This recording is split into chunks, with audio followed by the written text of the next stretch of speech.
Ay, sa lahat. Hello, welcome sa lahat ng ating mga palangga. Christmas na. Merry Christmas sa lahat ng ating mga kababayan. Kung saan man kayo nilalagay ng Panginoon mga palangga. Kamusta, mos, ginamos, kalabasa, digarapon. Ayan yung Christmas natin dito mga palangga. Mingaw. O, di ba? Ang ating Christmas, mingaw. Kamusta naman mo ay? Yan, trabaho pa rin tayo mga palangga. Grabe. O ngayon, linis-linis pa rin tayo kasi siyempre kailangan. Dito sa abroad walang Christmas. Sa Pilipinas nag-Christmas pero hindi lahat mayroong handa.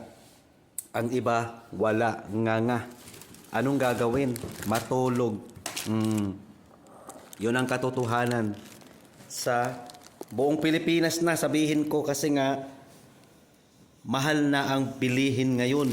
Nagtaasa na ang bilihin. Ano pa ang mabibili sa 100 piso? Wala na.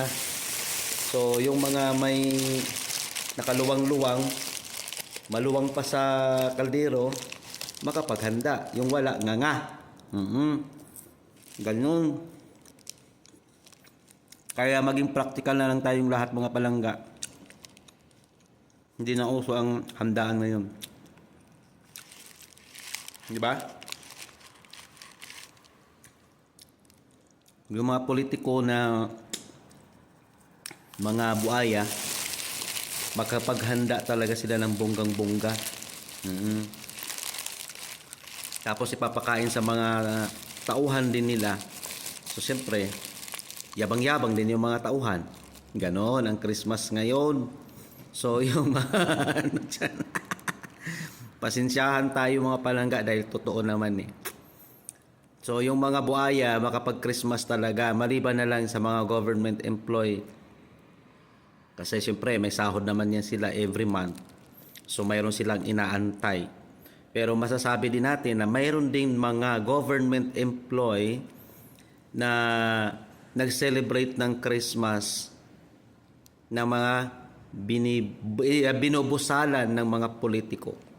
Ay, aminin. Dahil iyan ay totoo sa mga panahon ngayon.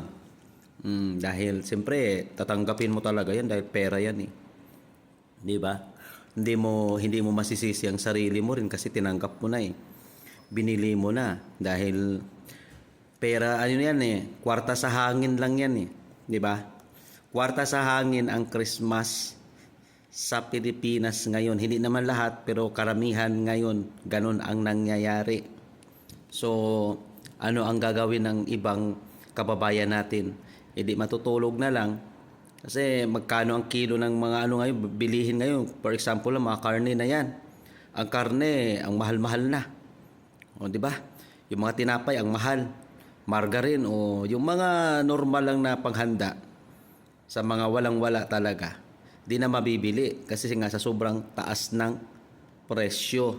Kaya kayo dyan sa mga gobyerno, yung mga sa mga politiko, hindi naman lahat pero makikita rin natin at mapapansin natin na sobrang karangyaan sa buhay, ibalik nyo ang pera ng taong bayan para naman sa ganun makakakain, makakapagbili at bawasan ninyo ang presyo ng bilihin natin sa Pilipinas. Masyado kayong, nako, kukurutin ko yung mga singit ninyo. Pambihira kayo.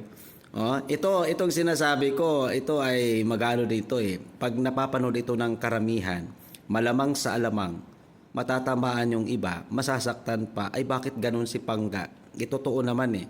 Real talk lang tayo dito dahil Christmas ngayon.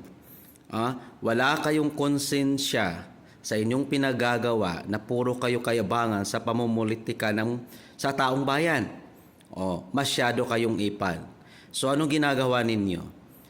Di ba? Nagbibilang lang kayo ng boto ninyo, ng mga boto ninyo. Ay, basta yun yung masasabi ko. Merry Christmas sa lahat. Sa mga marangyang pamumuhay, go lang.